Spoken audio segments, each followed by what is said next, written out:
चेहरे में भी मुस्कान है सर उसकी। वो 25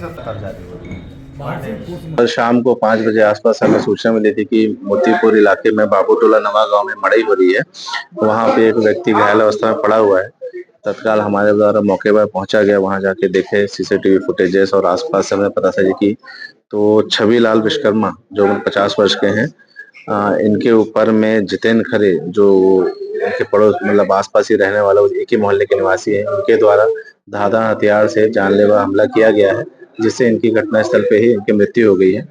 तत्काल मौके पे जाके घेराबंदी करके हमने जितेंद्र खरे को पकड़ा और जब उससे पूछताछ की गई तो पता चला कि इनका लगभग 2 महीना पहले से किसी बात को लेकर आपसी रंजिश रही है, जिस वजह से इसने आज मौका देखकर छविलाल के ऊपर में हमला किया और जिससे उनकी मृत्यु हो गई। सर, अपराधी और मृतक का कुछ अपराध प्रकरण पूर्व में? आरोपी के ऊपर में पूर्व में 2 प्रकरण थे, पहले 307 और आर्म्स एक्ट के मामले दर्ज थे।